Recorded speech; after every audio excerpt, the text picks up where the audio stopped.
From the Alabama News Network, this is Your Community This Week on ABC 32. Good morning, I'm Jalea Brooks. Welcome to Your Community This Week. This morning we'll be talking with some people from the Montgomery Library System about the annual Voices in Black History speech competition for students. But first, I'm joined by Marjorie Baker and Elle White of the One Place Family Justice Center about a very serious topic this morning. We're talking about human trafficking. I want to thank you guys for being here with us today. Thank you. You're very welcome. I know you guys are kind of working hand in hand to talk about this very serious topic. Would you tell us a little bit about just what the One Place does and kind of what all you guys help people with? Yes, One Place Family Justice Center is a service and support center that provides comprehensive services for victims. We serve victims of sexual assault, domestic violence, child abuse, stalking, and obviously human trafficking. We're trying to reach out to victims and provide an immediate crisis intervention through on-site and off-site partners. We have partnered with Legal Services of Alabama, and they have attorneys at our office, the city and county magistrate for victims to sign warrants, and we also have the availability of the police department on site. So we try and provide immediate crisis intervention and safety for victims. And how important are some of those partnerships you mentioned? You guys touch a lot of different agencies in Montgomery. How important is it for you guys to have those partnerships like that? They're extremely important for agencies to come together and collaborate and make sure the victim is wrapped in some safety and good services that will lead them to a better violence-free life. And talking about just the need for that in Montgomery, in the River region, about how many people would you say this affects, or about how many people does One Place offer some assistance to in any way, maybe each year? On an average, we serve about 800 people per year. Wow. At our facility. In the United States, over 15 million women are beaten every year by a partner.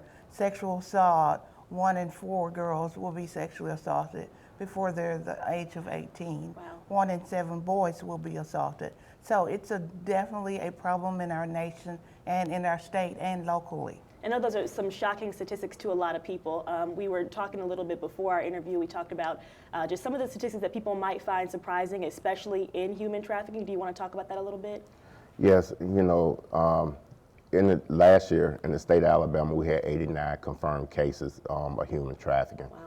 And right here in Montgomery, you see it on a daily basis. You know, I go out with a group called Trafficking Hope with the Church of the Highlands on the weekends, and we provide, you know, toiletry items and food and also, you know, prayer and just letting them know hope and just love for those victims that's caught up in trafficking, and mostly those are just in, you know, commercial sex trafficking, because there are different forms of human trafficking. Right. Most people focus on just the sex trafficking part, but there are also other parts of human trafficking. You also have the forced labor trafficking. You have the domestic servitude part of trafficking. You also have the bonded labor, you know, bonded labor and Slavery. and involuntary domesticitude. Is it important for you to know the difference in order to step in and do something, or to be able to help victims in these scenarios? Absolutely, because with each different types of human trafficking come different types of victimization. Right. You know, because whereas you know, sex trafficking, you have and with forced labor, it's 2 different types of victimizations. Yeah. You mentioned that you go out with a church group and talk in Montgomery and reach out to victims here. So a lot of times people don't realize that these things are happening literally in their backyard. Talk about in Montgomery the need there for this kind of outreach. Well, not only just in Montgomery, but all throughout the River region. Yeah. You also have familiar trafficking, you know, where your own family members is trafficking, Wow. and we have seen that here in the River region. Wow. And it's a great need for it. You know, I was speaking at at one of the council meetings in the River region, and the judge spoke up and told him that just right down from his courthouse, where the father was actually trafficking his own daughter. Wow. And as we're raising awareness this month, what are some of the things or some of the takeaways you want people, even if they feel like it's not something that's happening in their backyard, they feel like maybe they don't think they know a victim, don't know how to reach out. What is it that you can tell everyone? I just say be careful of the signs. If you a lot of the victims, they have low self-esteem. They won't look directly in you look like you and I. We can look each other in the eye. They won't look. They always look away. They won't talk to you directly. They have to, a lot of times they will have to look to the trafficker to get authorization to even talk. Let's talk about some of the ways that directly relate to victims. If they want some help, how could they reach out to you guys? One Place Family Justice Center, even though we're open 8 to 5, we have crisis numbers in the state of Alabama that they can reach out and call. Okay. Crisis number, the 1-800-650-6522, or they can just walk into One Place. There's no need for an appointment. Monday through Friday, you can come in anytime. Okay. And that's at 530 South Lawrence Street in the downtown area. Okay. So we want victims to reach out without feeling like they have any barriers or hindrance. And we're going to continue this conversation in a little bit. Our conversation on human trafficking continues right after this break. You're watching Your Community This Week on ABC 32.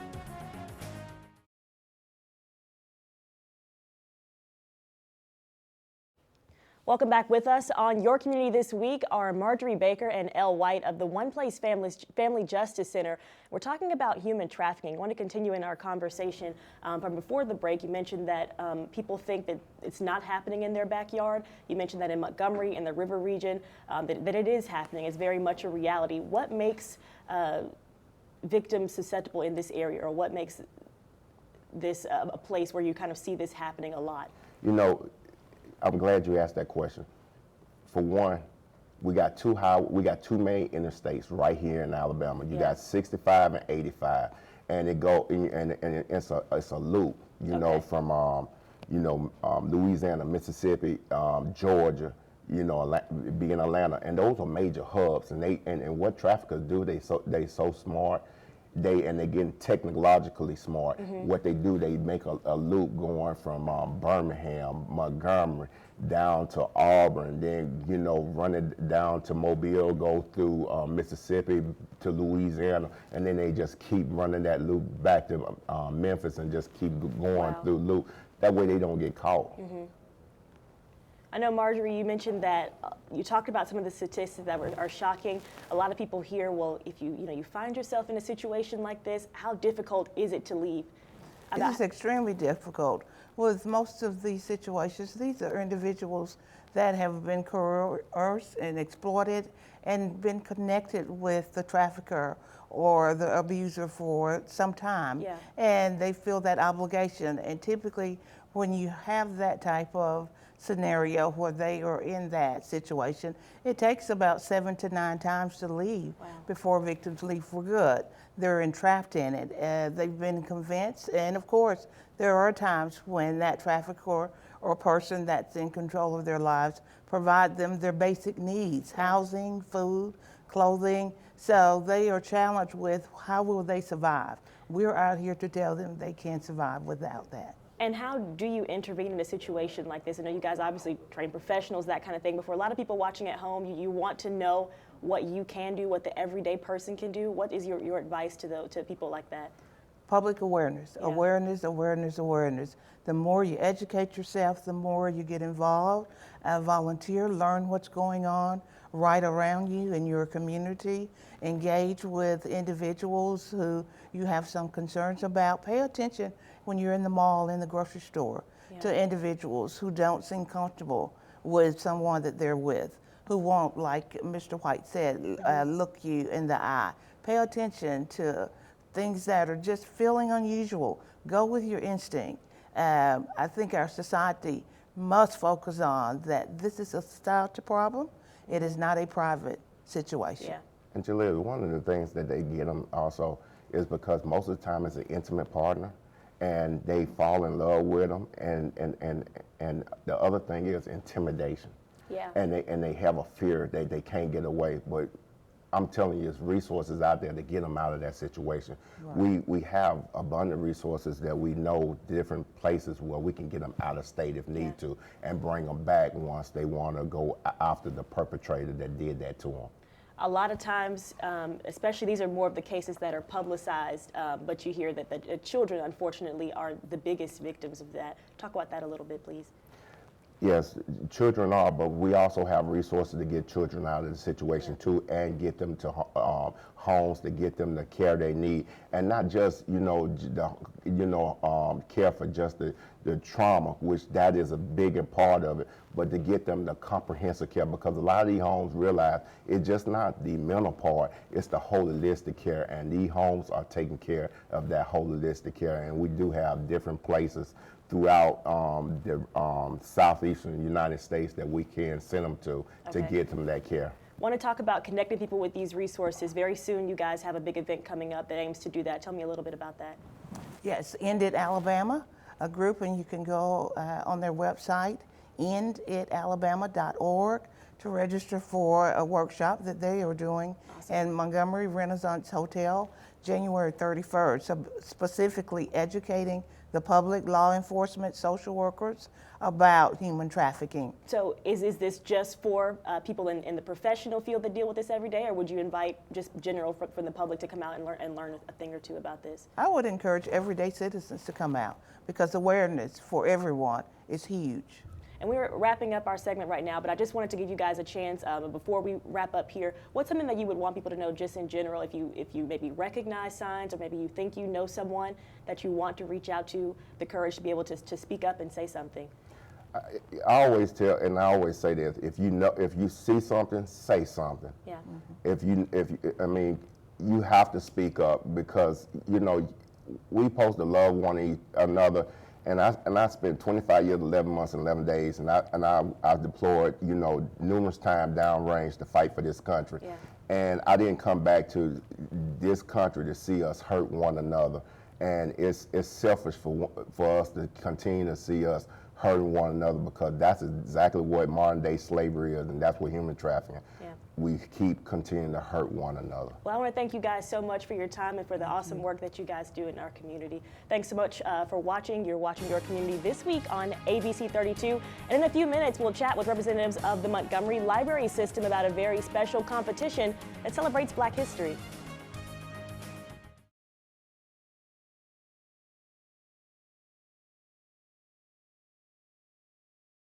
Welcome back. We're talking with Greg Loggins and Lindsay Hamilton, two youth services librarians in the Montgomery Library System, this morning on ABC 32. Thank you guys so much for being here with us this morning. Thank you for having us. Got a big month coming up, of course, Black History Month, and that's kind of the driving force behind this competition, this speech competition that you guys are doing. Tell me a little bit about that. All right, so for this speech competition, Voices in Black History, we have students register. They have to be Montgomery residents from 3rd through 12th grade. Okay. And what they have to do is they need to do research, they need to memorize, and they pretty much have to choose a Black historical figure and become that figure for our competition. What kinds of students are you hoping will take on this role or that kind of thing? I know that you guys have done this before. I'm sure you guys have been blown away by a lot of the submissions. What kinds of students are you hoping will rally behind and want to be a part of this? Well, I suppose we're just hoping for just a lot more participation. Yeah. Of course, 3rd through 12th grade, just anybody who wants to be a part of this, and of course, because we got really good prizes this year. Awesome. So 3rd through 12th grade there. Tell me a little bit about the reason that you guys wanted to make this an every year thing.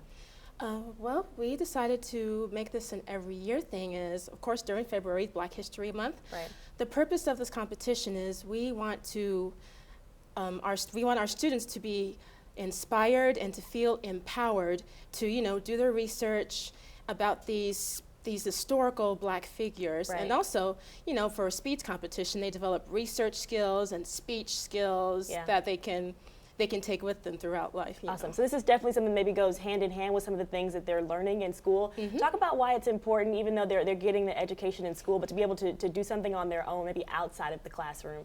Well, it's important for them to do this on their own because, well, they can take it, of course, they can develop those skills, Right. research skills when they go to college. And of course, if they want to grow up to be a public speaker, they got to get used to that. Yeah. You know, they're going to get up on that stage and become that figure. They might develop stage fright or hopefully get over that Sink or stage swim, fright. they'll but be okay. Sink or swim, yes. Okay, talk about your involvement in this as well, please. Like the location I work at, the Yes. E.L. Louder Regional Library, we're hosting the first preliminary. Okay. And so that'll be on February 3rd, starting at 6 p.m. And we'll host the 6th through 8th grade segment Okay. and the 9th through 12th grade segment. And then at the Rufus Lewis location, that's February the 10th at Okay. 6 p.m. That also will be a preliminary. That's the 3rd through 5th grade. We're expecting more participants in that age Okay. range. And how long have you guys been hosting this competition?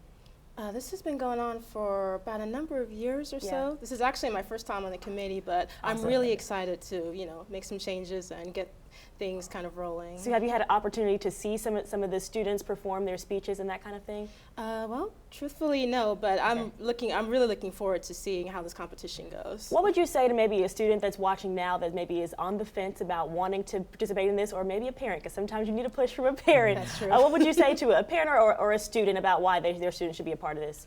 What I would say is, well, just get creative, do your research, find a figure that inspires you, and don't be afraid. Okay. And plus, we got really good prizes, so You can't beat the prizes. We'll talk about those prizes a little bit next when we continue our conversation in a moment. Again, this is Your Community This Week on ABC 32.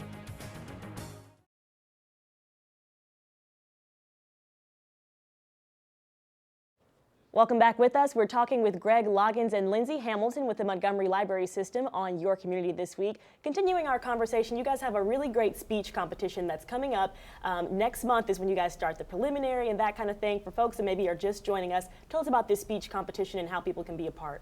So for this speech competition, it is, of course, during Black History Month and Voices in Black History. The students have to register, they have to create a speech, memorize it, and then become a historical Black figure. This is a really great idea. Of course, living in Montgomery, we have a lot of great Black history around, just history in general, but this really gives people a chance to look at it in a different light, students especially, because they really embody that character. Talk a little bit about what they will need to do. You mentioned they have to have a character and that kind of thing. How long does their speech have to be? So for the 6th through 12th grade, their speech can be up to 7 minutes.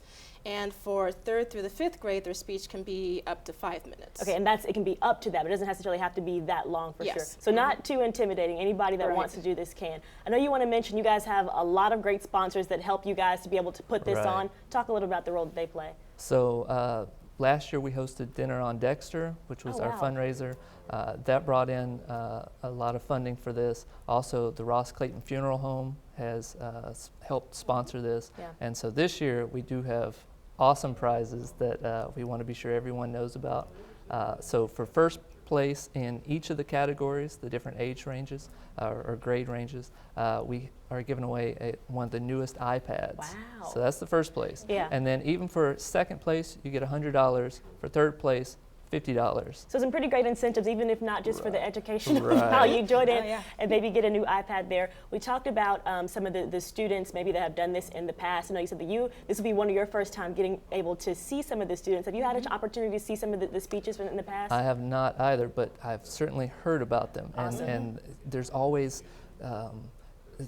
presentations that are memorable from year to year. Because it really gives students a chance to, you hear about a lot of history oftentimes, but sometimes you get a peek into their life. As you mentioned, they do some of the research and that kind of thing. Talk about the research skills and how that's important for students as well. Well, for the research skills, of course, they can come down to the library and look up their sources. We got plenty of sources they could use, of course, our computers. And of course, for research skills, they need to know like who they're doing, when they were, of course, when that person was born, and pretty much they need to hopefully they can develop their research skills and then take it with them. You know. We do provide a pathfinder, so for kids who don't know where to start, has links to not only our print resources in the libraries, but also references our online databases. Awesome. And so there's, like so she said, don't feel like if you don't know where to start, obviously the library is a good place there. You guys have been doing this this is not the first year you guys have done this, but what has the feedback been so far, and why is this something that you guys keep doing every year? Well, the feedback has been pretty positive. Yeah. I believe last year the participation was a little bit lower, I thought. But we know it's going to be different this year for sure. Yeah, definitely. Yeah. Hopefully this year we've definitely bumped up the prizes, so hopefully we'll get some more you really can't beat an iPad there for sure. If anybody's wondering, especially if you're looking to do some research in the future after this project, that'd be great. Want to quickly give people the information. Tell us again the age group and then where this is going to be, the preliminary, when they need to get their applications in, because that started the 27th, correct? No, it ends the 27th. Ends the 27th, so January the next 27th. Monday at 8:30 p.m. That's when registration ends. So we're hoping everyone gets their submissions in by then. Okay. They don't have to have a completed project yet because the first preliminary isn't until February 3rd. Great. But what we do need is we need the registration filled out. They need to be decided on who they're going to be presenting as, and also a bibliography. Awesome. And then so that is by Monday, you said? Yes. Right. Okay, awesome. Great. If you guys have a guest or a topic suggestion, grab a pencil. We'll tell you how to send us the information next on Your Community This Week. Thank you guys so much for being with us today. Thank you.